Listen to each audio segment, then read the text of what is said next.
And welcome to an hour with the candidates on LPTV, Libertarian Party Television, a production of the Libertarian Party. Dan Fishman, executive producer, as well as executive director of the LP itself. My name is Pat Ford. I currently serve as the chairman of the Rhode Island Libertarian Party. We've got a few key purposes for this show. We want to give the libertarian community the opportunity to meet our wonderful down ballot candidates. What do we mean by down ballot? Well, everything below vice president. We've had folks on who are running for the United States Senate. We've had folks run one of our best interviews ever, a gentleman running to be a mass transportation district commissioner in the great state of Colorado. Challenge libertarian candidates to incorporate what I'll always refer to as lunch pail economic issues. Take them, present them through a libertarian prism, a libertarian perspective, and deliver not just the usual negativity that the duopoly presents, not the usual fear-mongering that the duopoly presents, but present them with opportunities not only for self-ownership, but for solutions.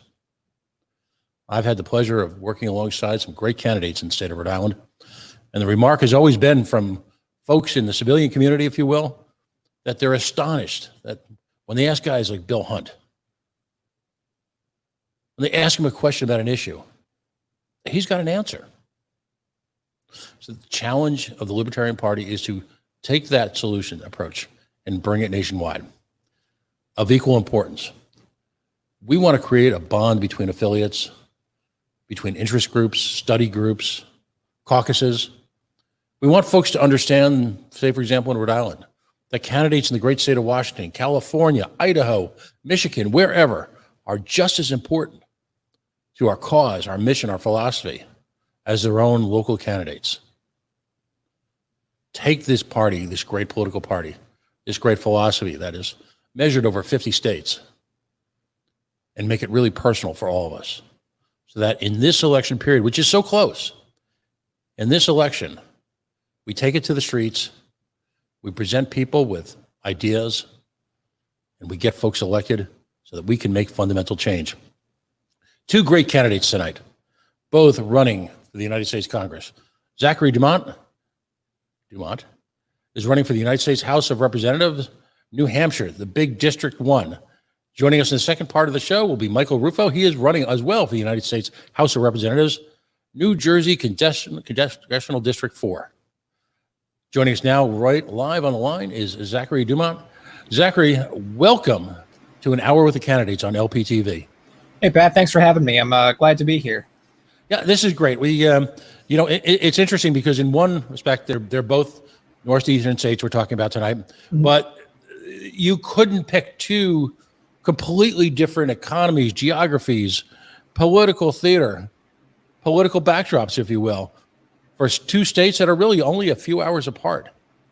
So tell us about yourself, tell us about your race, but first of all, the question we always ask, of course, is what was your libertarian moment when that light bulb went above your head, that you realized the duopoly wasn't the answer, and that you not only did you believe in personal liberty, but you were going to take the next step and advocate for political change on the big theater?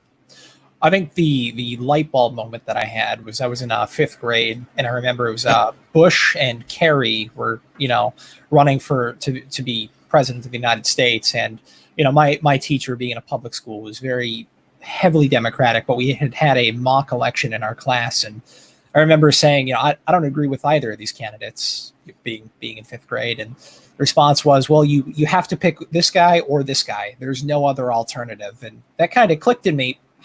Why? But then, of course, after spending 4 long, wonderful years at UNH, which is fairly heavily blue in terms of campus makeup, and realizing that I just didn't quite fit in with that style of politic and that level of the argument on which side of the aisle that I fell on. It's really, while I was at college, I began to explore the different possibility that it is possible to have an independent mind, an independent thought process that separates you from the mainstream. And for someone like me, the Libertarian Party is where I fell into, the political theater that I'm happy with. And I'd say that I'm fortunate that several years ago I was elected to represent the town of Newmarket, and I am currently one of their council members. And there I'm able to explore that the magic of promoting voluntary solutions that are sensible, that are mindful of the tax base, that are really out there to help people, as opposed to enforcing government mandates and government solutions onto people. Let's talk about New Hampshire. Sure. First off, on a superficial level, New Hampshire has undergone really a sort of a sea change in political representation over the last 15 to 20 years. Yeah. As Massachusetts' influence has crept north, there's a term for that, but this is family radio.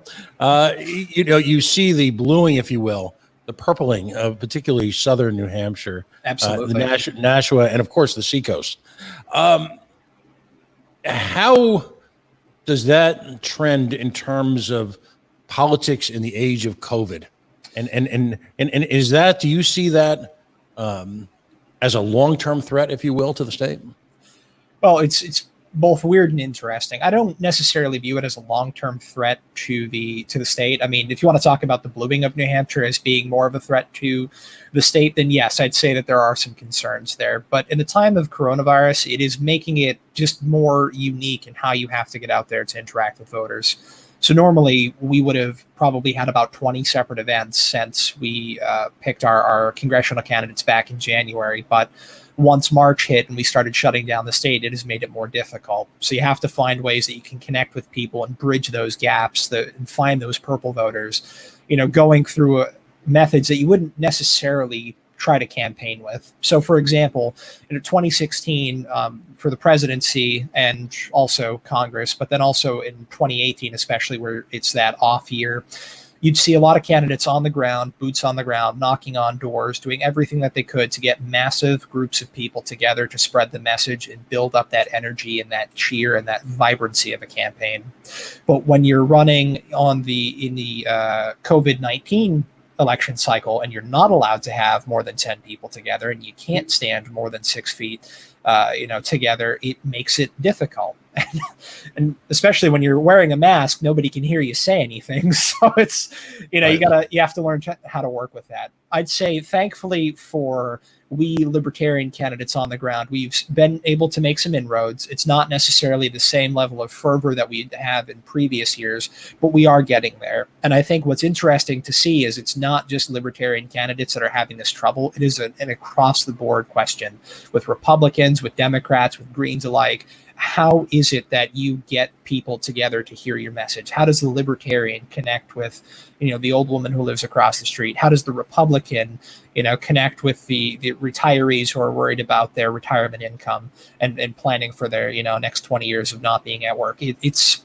It's weird. It really makes you question, is there a better way to do this? And I think that we've seen success really promoting the online, the Facebook campaigns, the Twitter campaigns, doing the virtual town halls, those types of events to really get people out there to know that we are still here. Some of us are still working on your behalf because we genuinely care about our community and our state. And we want you to know that you're not alone through this, terrible pandemic. Now, you come from an unusual background in that you've effectively, and we always use this word very carefully in libertarian circles, but you've governed. Mm-hmm. You've got, again, boots on the ground experience, using your term. Yeah. Number one, I was going to say, what lessons have you been able to bring to people? And number two, coming to an election, particularly for something like Congress, have you been able to reflect and actually portray to the electorate that you've got experience in the real world, running a municipality, if you will, as a libertarian? I believe so. So to your first question, it is some of the lessons that we've learned, or that I've learned, that is it's not as easy as it looks like. I think one of the most poignant examples is you look at any presidential candidate and they'll say, the first day that I'm in office, I'm going to do these 2,000 things and the country's going to be better. I had that same thought when I was elected to the Newmarket Town Council, and it is a long and tasking process to get simple things taken care of. But those are the wheels of government. But the good news is that having that slow down, you have the opportunity to think, reach out to the different parties who are involved in making, the decisions and trying to build those coalitions so other people can, have their goals accomplished. So you can push your agenda forward ever so slightly, whether that's being mindful of the tax rate, whether that means being careful about how we promote certain public works projects or, public undertakings that we need to be aware of. And can you repeat your second question for me, please? Yeah, I just want to see, and how are you taking those lessons and actually bringing them up to the larger stage of a federal office? Are you referring to them in terms of your conversations with voters when you're able to do, say, AMAs or presentations on social media? Yeah. Are you juxtaposing that with what you portray as your role in Congress? I believe I am, yes. So through my Facebook page, we try to put write-ups, we try to host videos. To be honest, we need to do a bit more of these live stream events, but that's on me and my terrible schedule. But I think that my 2.5, almost 3 years now on the Newmarket Town Council has given me the insight to be able to connect with the concerns that voters have. So, for example, I have volunteered my time to serve on our town's budget committee. So not only do I get to see the budget and the capital reserve projects on the town side, I then get to go take that to the municipal budget committee and speak to the reasons why the town council believes that raising our budget in certain areas versus others makes sense. How we're trying to manage those tax rates and be mindful so we have that responsible spending versus, the pet project ideas. And I think at least on the ground here, when I talk to voters, they look at this idea of a national debt, $22 trillion, and they don't really understand how it got that way. They don't understand that in Congress, it's not just a matter of saying, oh, we're going to fund X, Y, and Z, and that's it. And we're never going to have to worry about, budget overages ever again. That's not the case. Everybody wants their hand in the cookie jar. But when you can take a reasonable level of awareness and understanding for what other people are looking to get for their districts and their communities, we can come together and find areas that we can compromise on. That doesn't necessarily mean that we have to run up a $22 trillion budget, or as we saw just a few months ago, a $2.1 trillion spending package with no plan whatsoever to be able to repay that. Right. Now, and you, in a sense, do a great segue into, I think, one of the biggest challenges that a libertarian candidate, particularly in the federal level, is going to have to react to. On one hand, as libertarians, we preach, we live by, it's in our DNA, small government. In Rhode Island, just reflect on a very simple situation. Folks were looking to install an inspector general. We've already got a state auditor. We've already got a finance oversight committee, but somehow an inspector general would save everything. My response was, well, first of all, it'll become like every other state and federal governmental appointee. It'll become an island unto itself. But more importantly, why don't we just eliminate the programs that he has to audit and be an inspector of, and then we don't need the office, and we won't have any overspending or fraud in the program itself. At which point, every Republican stood there slack-jawed because they didn't know how to react.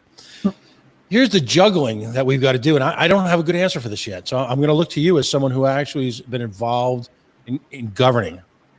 On one hand, you see people with critical needs right now. Government reacted in many cases badly to a true crisis. I believe it to be a true medical crisis. But at the same time, they took the decision out from every business owner in America. They took the decision away from them, not allowing them to decide to stay open or not. So on one hand, government's got a real active role in the crisis that these folks are facing. None of it's their fault, if you will. But we're about to try to, at the federal level, renew an aid program, as they call it. And God only knows what it'll also include. But how, as a libertarian, would you take those two juxtapositions, people's genuine need and genuine crisis in the small business community versus, again, this hyperinflation of the federal budget with no plan to repay? What can we say to folks? Well, first, what I tell them is, take a step back and take a deep breath. It is as crazy as you think it is. I think that as a legislator, as a federal representative, you have to be mindful that not every vote that you take is going to be the popular decision, and nor is it always going to be strictly in line with your concrete and those near and dear DNA coded beliefs. So for me, what I mean by that is I got a $1,200 stimulus check.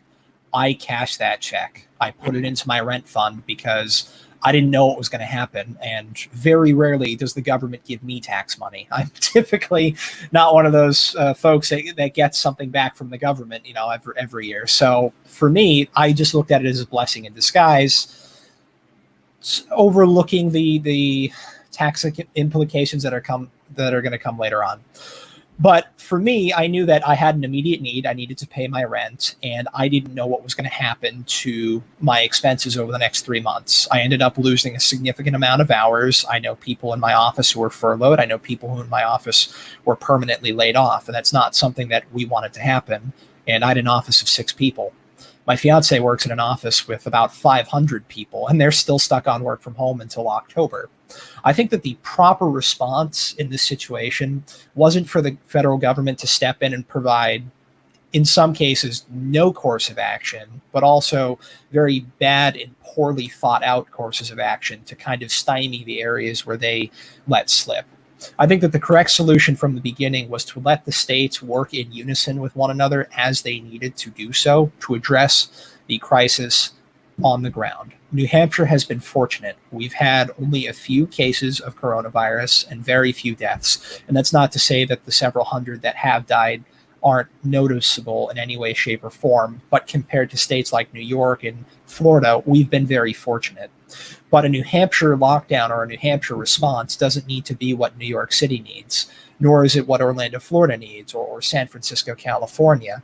We need to let the governors and the local policy officials on the ground understand what's happening in their communities and allow them to make the choices with support from the federal government as needed. So I think one of the areas, just in terms of the federal government, what they could have easily had helped is said, instead of, recommending that we close every single business and we need businesses to, go for 3 months without making any sort of revenue, allow them to operate, but with some restrictions and guidelines. Recommend that everybody wears the mask up front so we can still go out, we can still go to the grocery store, we can still be safe, we can still buy cars if we need them, whatever. Eliminate the payroll taxes that are crippling businesses that they have to pay to, just for the pleasure of employing someone and for the employee themselves to see those taxes disappear from their already dwindling paychecks. The federal government, instead of pushing out the tax filing deadline, they could have just said, hey, you know what? We're not going to take any taxes right now. We're just going to suspend the program moving forward. And Americans would have just as much money in their pockets without the extra tax burden added on top of that. Fabulous. If I can make a suggestion, and I know it's unfair because you're in the middle of a campaign. No, please. I would ask you, because of the legitimacy you bring to the table, again, with experience at this level, that you speak alongside of other candidates, because again, these are the issues that folks, it's so easy to get trapped up in. And there are a lot of folks out there who, in a real dichotomy, there are a lot of folks out there who see this as the end, if you will, of the libertarian experiment, as they call it, that this is when we have to somehow grow up. And then there are those like I believe you and myself and other folks on this call and folks who are listening who see this, if you will, as, under the worst circumstances possible, the proof positive, if you will, of exactly why libertarianism can work for this country, from the hyper-local level and in towns across New Hampshire on up to a national level. That's a message that's very powerful, and you give great voice to it. If I may, Pat, I'd like to just highlight as an example there. We have major corporations in this country that are recommending on their own volition that individuals wear masks and social distance in their stores. And they didn't need a government mandate at the local level to encourage that. They recognized that there was an issue, and they asked their customers to use some common sense to protect themselves and their employees and other shoppers in those stores. Walmart's doing it. Home Depot's doing it. Even my favorite restaurant chain is asking that because they know that it's a quick and easy voluntary solution to prevent the spread of the virus. Wait a minute, there's a Waffle House in New Hampshire? No. Who knew? I appreciate that. I do enjoy Waffle House. Who knew? Talk to us in the few minutes we got left about the New Hampshire economy. And I realize, we go back to the days of Clinton, when the famous Clinton War Room, where it was the economy stupid. And clearly now it's the COVID economy stupid, if you will, if we were to modernize old Bill's campaign headquarters. But what issues really are the most fervent to New Hampshire voters right now, and particularly your district? I think the most fervent issues that are facing my constituents, at least, is when you look past coronavirus, because there is a world beyond corona, and let's just pray that it comes quickly. The biggest things that are really affecting New Hampshire, boots on the ground, is our healthcare costs are out of whack. It's incredibly expensive and incredibly cost prohibitive to be able to go out and afford basic healthcare for yourself and for your family. It's time to end our wars, and it's time to bring our New Hampshire men and women who are fighting overseas back here, because there's no reason that we need to be making more veterans. Let's protect our veterans by not making any more. And I think lastly is our criminal justice system. New Hampshire's, I'd say, fortunate enough that we don't have massive overburdened federal prison systems, but we're still running a war on drugs that's cost expensive. It promotes police militarization, and it really does hurt people who are just trying to live their lives, who may have been caught up in a situation that they never expected to be in. Those are kind of the big three issues that I think that are most affecting New Hampshire voters that they've brought to me on a daily basis when I'm out interacting with them. And in terms of an economic perspective, New Hampshire is mostly buoyed by our small business community. We have thousands of small businesses from our North Country where there's, 2 people per, couple hundred square miles, all the way down to, cities like Portsmouth and Manchester that I'm right next to, where, people are right next to one another. It's the small business community that's really out there. And I think what people need to know is it's okay to shop local. You should continue to still shop local. They may ask you to wear a mask. They may ask you to social distance, but be there for your local businessmen and women, because if we lose them now to a silly virus that our government hasn't been able to fight with poor public policy, they're not going to be there when coronavirus has come to an end. Excellent. The healthcare issue.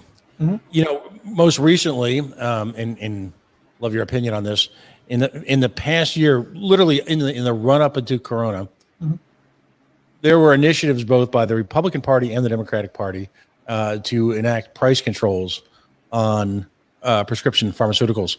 Mm-hmm. From your perspective, as someone who's obviously a free marketeer, how damaging and destructive would that be? And I ask you specifically because you are running for federal office. You're elected. You'll have a voice in this argument. So I don't think that price controls are the way to go. We look at prescription drug care costs. So, for example, I'm going to share just a little bit. My fiance has a medication that she needs to restock. I think it's every 2 to 3 months.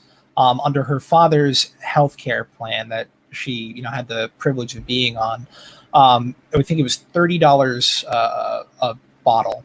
Now, mm-hmm. as she switches to her new healthcare provider through her corporation that offers her benefits, it's almost triple that cost. And it doesn't make sense because it's from the same manufacturer. It's the same medication. There's nothing changed in terms of dosage, prescription, whatever. What's changed is who's providing that healthcare and that backing for the financial support. And it's the insurance company. And I think that if we want to see real meaningful change in terms of prescription drug control prescription drug prices, we need to break up the healthcare cartels that are locking up our healthcare system and making it incredibly cost prohibitive to afford basic needs and services. We need to get back to a consumer to doctor healthcare system where I, as the patient, can go speak to my doctor without the fear that I'm going to get slapped with a $10,000 bill because I bruised my thumb. Our New Hampshire, and again, New Hampshire is such a mosaic in terms of economics. You've got very, very wealthy areas who benefit largely from the Massachusetts economy. Mm-hmm. And then as you grow north, you get into smaller communities, local businesses, some farming, some, it's a different style of living, not a different standard of living. Mm-hmm. But at the same time, they're being faced with these astonishing costs. Is it time to make healthcare, is it time to rip it away from the employer and make it a direct to consumer model? I believe it is. the one thing that I couldn't ever really understand was why your healthcare coverage has to depend upon your employer. And if you can find it cheaper and better elsewhere, why you are still forced to go through your employer's program, even if it doesn't work for you. I think that it became very convenient for the country, for the healthcare system to become entrenched in that and say, well, let's just have the employers provide everything for their employees, whatever. We don't have to worry about it anymore. No skin off our backs. But I think if we were to break down those barriers, if we were to allow folks to purchase healthcare across state lines, I think if we were to break up those healthcare cartels and improve on that direct to patient care, we get rid of the massive number, 27 million people without insurance as of 2018. That number clearly has grown since then. The hundreds of millions of dollars in outstanding medical debt that people just can't afford. I see stories every single day that come across my radar of people getting slapped with $10,000, $20,000, $50,000 medical bills for things that they weren't expecting. I saw one the other day on NPR talking about a young woman who went in to have a surgical procedure and found out that she was being billed $1,800, give or take, for a surgical assistant that she wasn't told was going to be there, who didn't actually play any role in her surgical procedure, but she's still getting billed for services that weren't necessarily rendered. It's time for the whole healthcare system to be shooken up and allow the patients and the doctors to take back the control that has been stolen from them. Excellent. And if we could just do that to literally every cost, take that burden away from businesses and allow businesses to focus on doing what they do best, which is whatever product or skill or service that they're marketing, we'd be a far more prosperous country at every level on the economic ladder. We've only got a minute or two left, Zachary. Why don't you engage in what we lovingly refer to here as shameless self-promotion? Tell us where folks can contribute, if you need volunteers, and where you can use some help. Well, for my shameless self-promotion, I'd say check out our website, www.dumontnh.com. It was so lovingly put together for us by a supporter from New York who helped us get this together. If you hit the donate button, you can donate to support my campaign directly. It's in the top right-hand corner. You can also go to donorbox.org, Dumont-for-Congress, right there. All the money that you donate goes directly to our campaign for needs such as our petitioners on the ground. It costs about $4 per signature. We still have several hundred petitions that we have to gather in the next 5 days, and it's coming up quick. In addition to that, your donations go towards gas and mileage, yard signs to litter our state, and really help get that message out there. You can also feel free to reach out to us directly on Facebook or Twitter. I read every email. I read every message. I see every tweet. Please only tweet nice things to me. But I'm here to interact and I'm here to promote the message. Libertarians need to work together to get ourselves out there and in office. Because the only way that you can reform the government is if you get elected to help take it down from the inside. But thank you very much for allowing me to be out here today. And we'll bring you back right before we go off the air tonight. But again, outstanding presentation. Usually I say this at the end of the show, but libertarians, take heart. We've got a great, and I use this in the air quotes, if you will, we've got a great bench. We've got an outstanding group of people around the country running for political office at every single level. So Zachary, again, congratulations, and nothing but the best. Thank you. Folks, if you're just joining us, we are in the midst of an hour with the candidates on LPTV, Libertarian Party Television, a production of the Libertarian Party. Dan Fishman, executive producer, as well as executive director, and he's the guy who came up with this idea.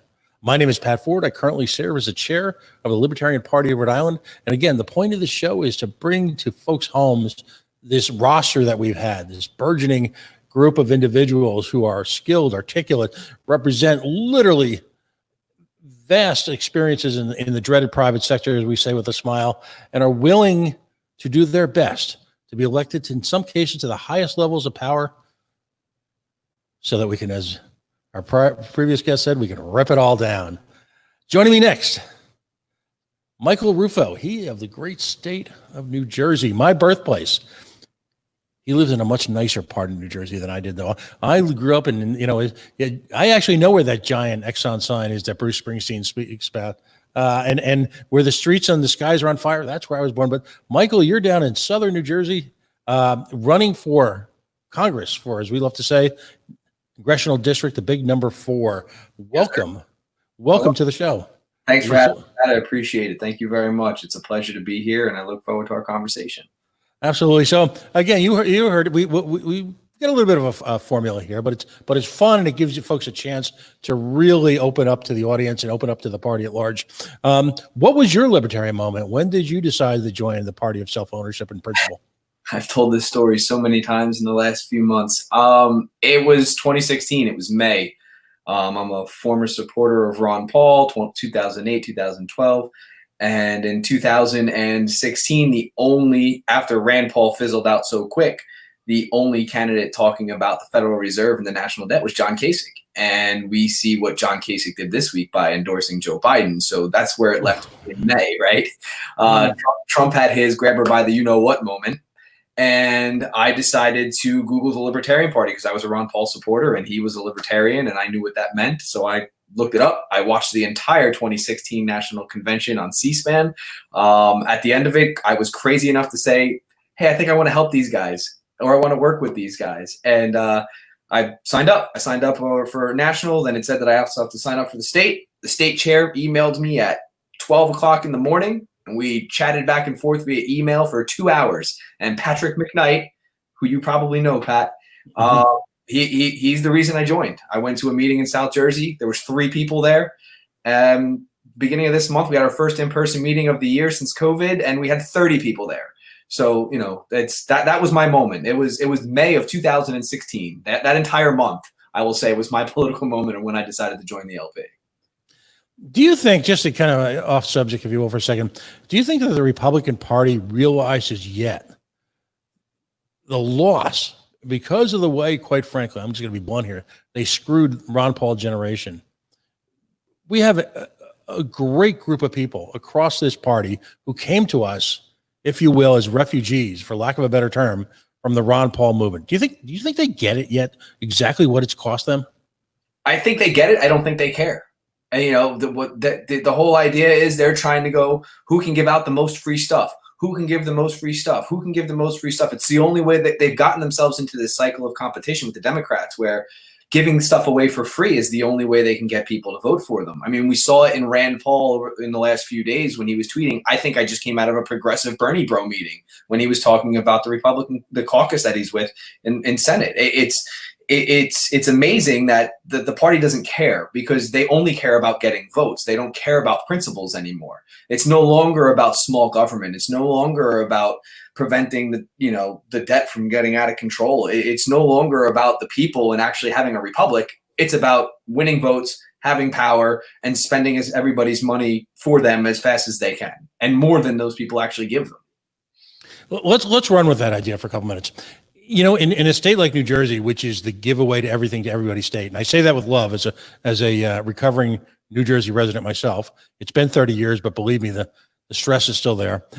You've got a state that is, well, hopelessly statist, and you've got a Republican Party which professes, as I always like to say, they wear the Constitution on their shoulders, and they've got the Screaming Eagles with Donald Trump's picture superimposed. And this is not a bash Trump session, but once given power, they have literally abandoned every single one of their principles. Yes. And I talk about that, and I'm talking about the Republican leadership, because there are a great number of members like yourself, recovering Republicans, or they don't know they're recovering Republicans yet, but they will, who are thoroughly disgusted by this. Again, they finally got the chance that they wanted. They got their guy. They had the Senate. They had the House, everything they needed. The Supreme Court. They could have made history. How do you communicate without being belligerent, without being argumentative? And here's the challenge. I always talk about Larry Sharp, planting the seed. How do you communicate that to New Jersey voters, who you've got a governor who is out of control? How do you do that without insulting them or without being argumentative? Any thoughts on that? I actually think it's a lot easier than everybody thinks it is. New Jersey is a very huge small business economy. Many of the people I know, especially throughout Congressional District 4, they own their own business. They're the kind of people who want to take care of themselves. They want to take care of their own family. They believe in the ideas of self-ownership. So by approaching them from that angle and explaining to them, hey, you live the libertarian dream every day. This is what we expect. They bring onto it. I mean, there's a reason that the Congressional District 4 is the only voted Republican district from 2018. You have Van Drew that switched, but the only people that voted for a Republican in 2018 was District 4. So this little corridor we have here going from Trenton to Belmar and from Marlboro down to Lakehurst, they believe in the traditional Republican core values, and it's not as difficult as everyone makes it out to be. I mean, I've walked into Democrat tents and had conversations with Democrats about certain core issues, and by the end of the conversation, nobody tore each other's head off. Nobody insulted anybody. And we had an actual productive conversation. So, I mean, I don't think it's as difficult as everyone makes it out to be. It's really just getting out there and doing it that's the hardest part. What would you say, particularly in an urban core? Well, and again, your district is really, and I know this just from growing up there, district is rather unique because on one hand, on the right side of the state, you're largely a entertainment and tourism based economy. As you cut across the state, it's rural. At the same time, there's manufacturing, and as you get towards Pennsylvania, it's very urban. I mean, it's a unique stretch of, I don't know how they carved this out. This is just nuts. And at the same time, within that district is one of the poorest cities in America. Shockingly enough, right in the heart of the gold belt of I-95 is the Trenton Camden area, which is just crippled economically. I mean, so is there an individual issue that seems to resonate with different parts, or is there one area that you're just leading with every time you talk to someone? Honestly, I'm leading with self-ownership and decentralization. That's what I'm leading with. I think a lot of the people in New Jersey are tired of other congressional people from around the country telling them how to live their lives. We had a very unique experience this year with COVID, with the coronavirus. We were unlike other states. We were impacted heavily, with huge amounts of debts, decisions made by the governor that caused more debts. I mean, more than half the deaths were caused because our governor put sick people in nursing homes. We have a very unique perspective. I was saying on another podcast recently that, we're the crossroads of economy here in the Northeast, I believe, between Philadelphia and New York and the financial district. And then you have all you have all kinds of agricultural and industrial work going on in Pennsylvania and nothing gets done without coming through New Jersey. So our people understand what it means to take care of themselves, because we have to. We're that middleman for everybody. I really tend to lean with decentralization, and a lot of people love that message. They're tired of people from around the country telling them how to live their lives. And, we're a donor state. For every dollar we give to the federal government, we only get back 67 to 75 cents on the dollar. So when people hear that, they're like, why? How does that make sense? And well, that's why your taxes are so high in New Jersey, because they're taking our money away from us and we're not getting any of it back here on the state level. So when you hit them with that, they tend to listen more. And then gun control is really the other big one, especially on the eastern side of the district, because it's very rural. It's very, it's very red, and they care a lot about their gun control, because getting a gun in New Jersey is not an easy thing. Right.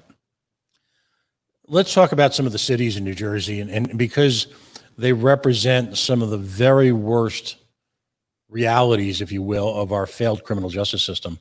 I'm old enough. I was a small child, but aware of the Newark riots, racial riots back in the 60s. A lot of those situations still exist and have been exacerbated, if you will, by the war on drugs, the failed war on drugs. How does it, and then again, look right in your district, Camden and Trenton. How does that resonate within your voter base, your thoughts on the war on drugs, and just how devastating has it been to cities like Newark, Camden, Trenton, Elizabeth, et al.? It's been the main thing that's ruined all of them. It's locked. It's imprisoned an entire generation of people. It's ruined generations of families. It's honestly one of the biggest things in New Jersey is the criminal justice reform. We had a criminal justice reform forum here. I had with Larry Sharp, Maj Touré, Reverend Charles Boyer, who is a criminal justice activist in New Jersey, and it got great response. People in New Jersey are tired of the drug war, and it's the easiest thing to talk to either side about. A lot of the Republicans and the people on the right are still a little uneasy about it, but they're open to the conversation because they see the devastation. Most Republicans that I know smoke weed. Go figure, right? And they don't think that a 16-year-old should be getting arrested for that. And they do see the parallels with how certain communities are affected harder than others. And it's a reality that everyone's willing to deal with and they want taken care of. So that right there is the easiest of things to have a conversation with. It's so easy that it's not even on the forefront of my mind when I'm talking to someone outside of the district, because it comes up so easily when you're in district and you're talking to people. As far as the inner cities go, if we could just end the drug war, you would see a 4 to 5 year turnaround, and you'd see vibrance coming back. And once we end the drug war and we see how everything starts to grow and people and families start coming back together, and we start destroying people's lives over choices they make with their body, you're gonna see people open up to other libertarian ideas. Ending the drug war is the gateway to libertarianism as far as most urban areas are concerned. Absolutely. How has it been in the age of COVID now, bringing these ideas into that? Now, first of all, I saw parts of that forum. That's an outstanding approach, if you will, to bridging the gap between suburban areas, the inner cities, the urban core, discussing issues with stakeholders from a variety of backgrounds who share a commonality in the desire for self-ownership and ending the pipeline to prison. That, I think all candidates need to be doing that at some level if they've got any urban presence in their community, in their district, in their state, in their whatever they happen to be running for. Those are, by having those conversations now, how important has that been to building bonds and building bridges into communities that you might not have been able to reach on your own? It's the most important thing in building those bonds and building those bridges into communities. I've had people that I know who would have never considered reaching out to me or asking me questions about libertarianism or what I'm doing or why I'm running for office, reach out to me for that exact reason, because I'm able to work with other people who come from other backgrounds, and we are diverse. There's this myth out there that libertarians aren't a diverse group of people. I don't know if you went to Orlando. It was pretty diverse. There were minorities there. There were a lot of women there. Yeah, there was a lot of white guys there. But, last time I checked, Caucasians make up like 58% of the nation. So yeah, more than half the room typically is going to be, but there was an equal, we're not a non-diverse group of people. And when you can bring everybody together, everyone starts to realize it, because, the mainstream media, the most effective devil in America is the media.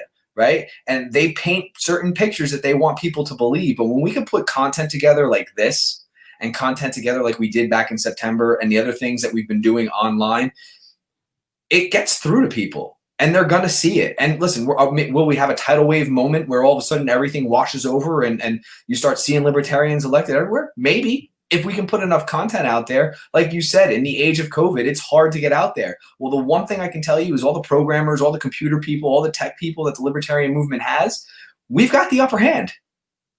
We can do more of this than any Republican or Democrat can do. I can tell you now, I already have more content out on the internet than Chris Smith has. It's just easier for us to do. We have more people that are capable of doing it, and that right there is going to put us closer to the forefront, more in front of people's faces. It's going to give us that marketability that we didn't have when we had to go driving all over the state and we didn't have the funds, because Pat, this is free. Right. This doesn't cost us any money to do. Absolutely. And as long as all of our friends click that share button. So if you're watching this right now, click the share button. So your Republican and Democrat friends who are upset with the Republican and Democrat choices can see these videos. And then we're going to make sure we spread this message, because viral videos take over the world. And we can do that. I don't want to take over the world. I just want to destruct the government to the point where they don't got to bother us and ruin our lives anymore by putting all these fraudulent restrictions on us. Absolutely. It's there's a much more level playing field in the sense of campaigning and idea generation. And you touched on a critical point here. It's the notion that we are the party of ideas. We are the party of solutions. We are the party of principle. It sounds easy, right? But take a moment, if you will, if you can stand it, and listen to maybe one of the talking head shows or one of the interview shows or whatever, and you listen to, say, example, your competitor babble on incoherently. You could subtitle it with cliche, generalization, cliche, fear-mongering, hatred, cliche. As they all try to, particularly on the Democratic side, it's all about pivoting the Republican into a position where he's seen as a candidate, as a supporter of Donald Trump. And in the Republican side, you must, if you're not voting for us, you must, they're still banging the Hillary drum. You must love Hillary. What's absent from that? Ideas and solutions and innovation, utilizing technology, as well as the philosophical and core strengths of our country. That's what's missing. Yes. We've got that. It's all of that, I mean, when we've been trapped in what could easily be the libertarian moment in modern history. Think of all the things that governments did to help fight the COVID, right? We removed regulation that prevented doctors from working across state lines. We removed regulation that prevented international doctors from coming in and working and helping us. We removed regulation that prevented people from being able to order to-go drinks at restaurants and bring open container alcohol in their car and drive it home because, hey, we can trust adults to be adults, and the guy that's going to drink in his car is going to drink in his car whether it's legal or illegal, and 99.9% of everybody else is just going to take the drink home and then drink it at home. There's so many things that had to get done. There's so many regulations that were scaled back that had we just done that with the FDA and the CDC and allowed local laboratories and local governments and local people to work together to figure out what's going on in their local community, we wouldn't be in the position that we're in today. But we tried to control it from Atlanta and then Seattle, and it didn't make. And then Seattle was begging to work without their approval, and they wouldn't let them do it. So I mean, we have the ideas that are going to work, and throughout this pandemic, our ideas have been implemented. We haven't been given credit for them, and solutions came about, and things got fixed because of our ideas. Mm-hmm. And the more people realize that, the better off we're going to be.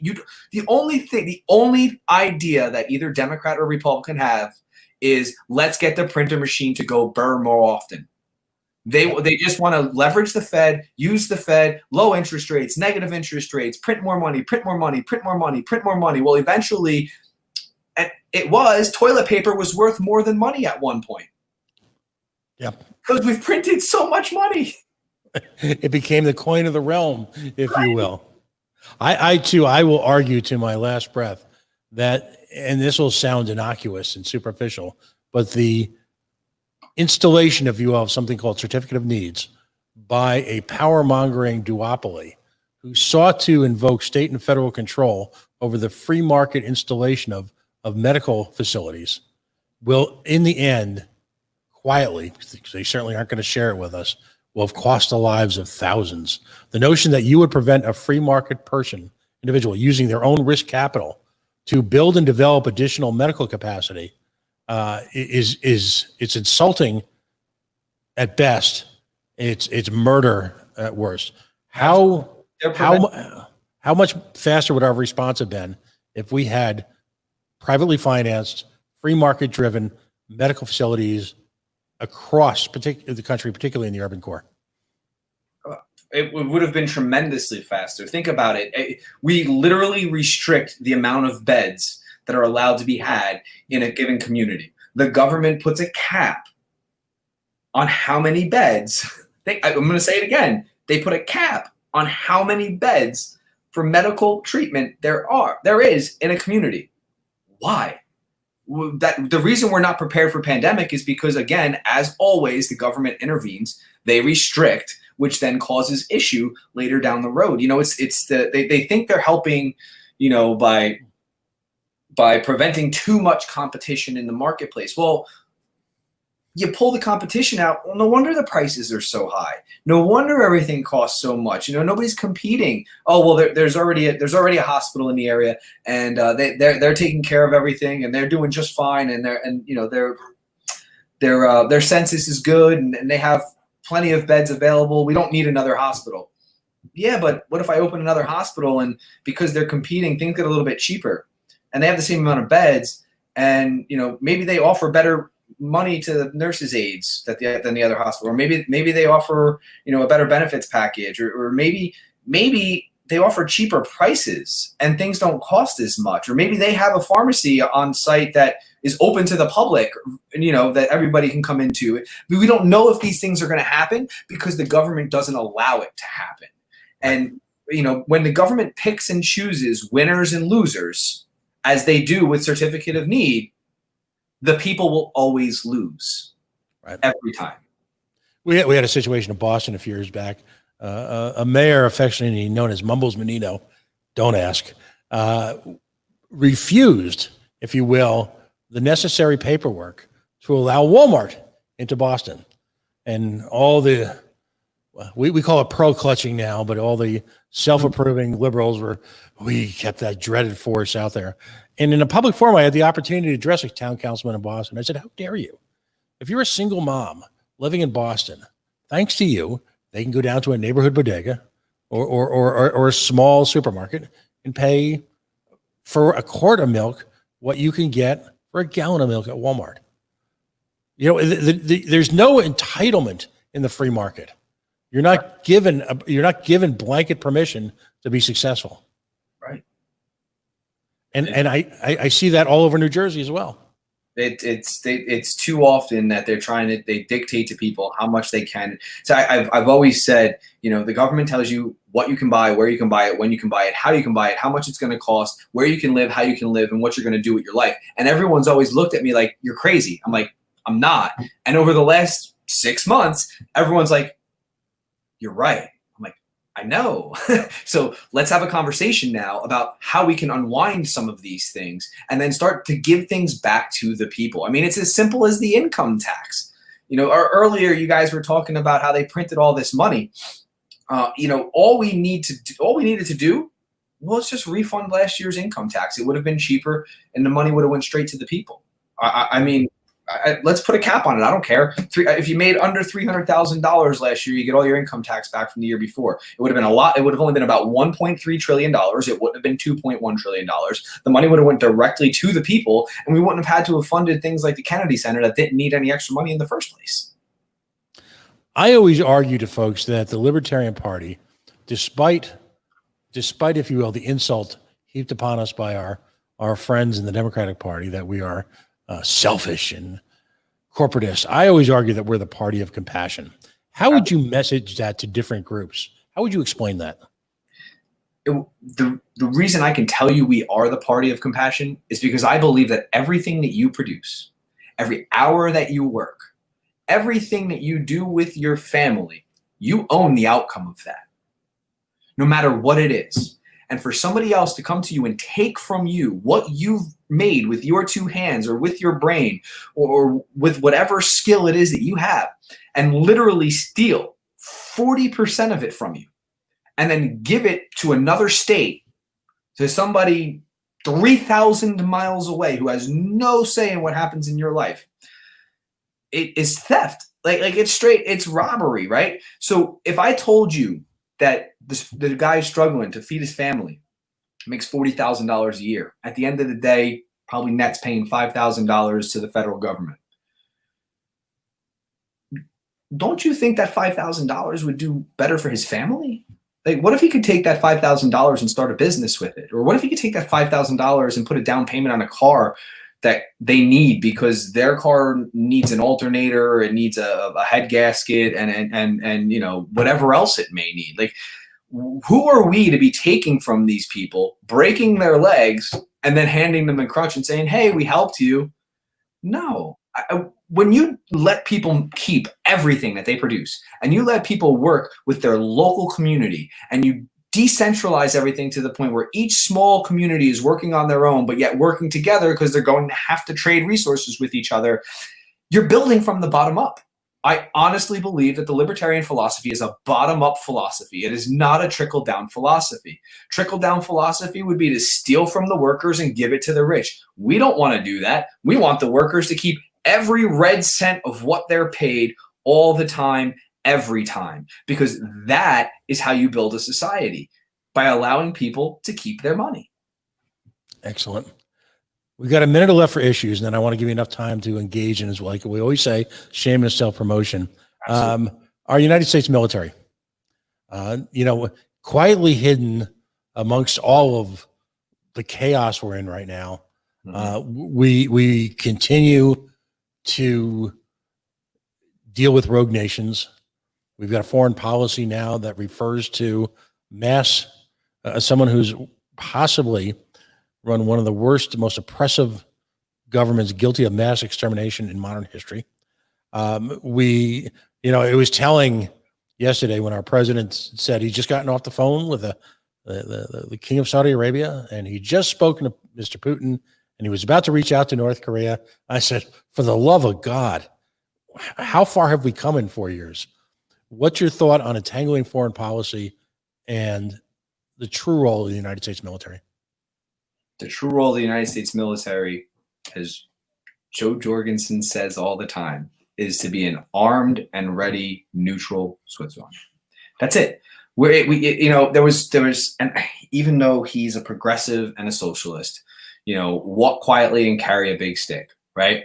Just everybody needs to know that we're able to do what we have to do, but there's no need for us to have all of these crazy entanglements.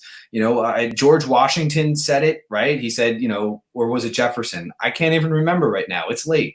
We want to be able to work with everybody, but we don't want to have all of these gross entanglements with everybody either. Like, I don't need to be reliant. These gross entanglements are what created World War I. It's unnecessary. We don't have to have, it's just too much. And the one thing that we have to remember is where goods cross borders, troops don't. So if we had a more free market, free trade system, what does everybody fight over? Everybody fights over resources. I don't have enough resources. I don't have enough resources. I don't have enough resources. All right, well, here, we'll sell you these resources. Oh, okay, cool. You're my friend now. Yes, I am. And you got some of this. Let me get some of that back. Oh, you helped feed my people, so I'm going to help feed your people. Right now, what do? Listen, man, I don't like what you did, so we're going to blockade your entire country. Nobody's going to be allowed to eat. Millions of children are going to starve, and that's it, you're done. Then, on top of that, things are getting a little hairy because everyone's starving and agitated, so people are starting to infight, and you guys have a civil war going on. So now I'm going to send my military over there, and my military is going to start shooting people and taking things.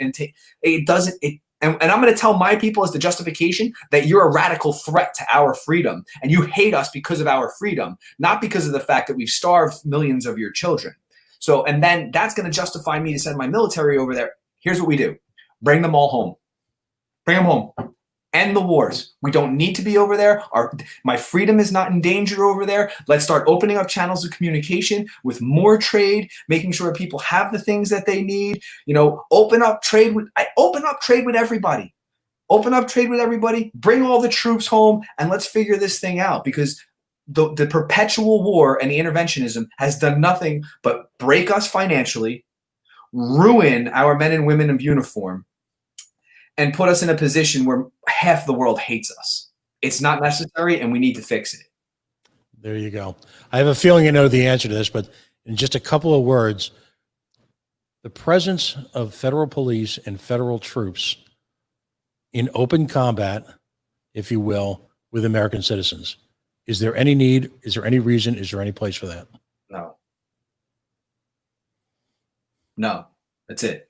It's that easy. We don't need secret police. We don't need federal troops. And then, when time comes where the federal troops start attacking the people, we got a problem. I run on a campaign of decentralization. The local municipality should be handling whatever criminals there may be. If there's private property destruction, that's a local problem. The local police and the local law enforcement needs to handle it. And if the local township or city isn't handling, then the state needs to come in and handle it. The federal government should not be getting involved. When the federal government starts crossing into state lines and deploying troops, we have a problem.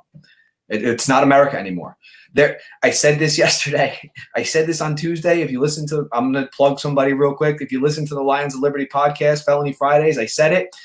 If you held a picture of what the cops are doing in Hong Kong up to a picture of what the feds are doing in Portland, and I asked you what's the difference between these two pictures, your answer would be nothing. There is no difference. So hashtag free Hong Kong, hashtag no secret police. It's not necessary. We can't have it. I mean, the 4th and 5th Amendment, that they're there for a reason, and we need to act accordingly. The founding fathers are rolling over in their graves saying, oh my God, what's going on? This isn't America. If I want to give you a chance, I want you to start talking about your website, your social media, do your shameless self-promotion thing. If we could also bring back on for just a minute, Zachary, that would be great as well.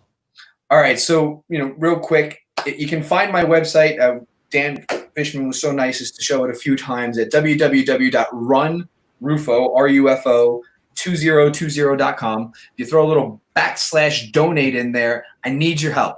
So the deal is, in 2016, which was the last presidential cycle, the candidate got 3%. Didn't run a very aggressive campaign, didn't really spend a lot of money. In 2018, off year, as always, I got way less. There was 8 people competing. I spent $4,500 of my own money. What I need is about $20,000 to be able to effectively door knock, because I'm going to door knock, have social media campaigns, and get people in places where they can get my people in places where people can hear our message. Once people hear our message, they love it. All right. I want to have the most successful third-party congressional campaign in recent New Jersey electoral history. Anything over 5% does that. I want to win, and I believe we can win if we door knock enough doors. Get me enough money to door knock 100,000 doors, and I'll win this thing. Give me enough money to door knock 50,000 doors, and we'll be successful in the most impressive campaign in history. Excellent. Zachary Dumont, give us one more shameless plug here. Where can folks contribute to you? You can go to www.dumontnh.com/donate. You can also reach out to us on Facebook, and there are a ton of links right there. You can reach us on Twitter any time of day. You can call us if you want to. You can shoot us an email. We're always here to talk to our constituents. Excellent. Well, gentlemen, again, as I always close the show, congratulations. You are engaged in, I believe, the highest level of patriotism, other than, say, serving our nation in war. The willingness to give of yourself, your family, your finances, your time, at a moment in American history where we are challenged on so many levels. I say this to you and all the libertarian candidates out there. You may be the difference. You may be the difference in so many people's lives, that you bring to them a message of pure, unfettered liberty at a moment in our American history where we desperately need that message, and where so many in our established government, our duopoly, if you will, have failed so bitterly at it. So I'm so proud to be involved in a political party for which folks advocate so aggressively, so fairly, so freely for liberty. And I wish you gentlemen nothing but the best. Thanks for having us. Appreciate it. I appreciate it, brother. Folks, you've been listening to an hour with the candidates on LPTV, Libertarian Party Television. My name is Pat Ford. I serve as your host. A big thank you to Dan Fishman, the Executive Director of the Libertarian Party and Executive Producer of this effort, both for the time, the energy, and quite frankly, the idea. We'll be on next Friday again. If you're interested in appearing, hourwiththecandidates@gmail.com. You can find me on Facebook. My phone number is all over the place. Give me a call. Send me an email. Our goal, as I close out tonight, our goal is nothing less to get every single libertarian down ballot candidate on the air in this election cycle. We're going to figure out how to make it work. We need your help. Thanks for joining us tonight. Have a great week.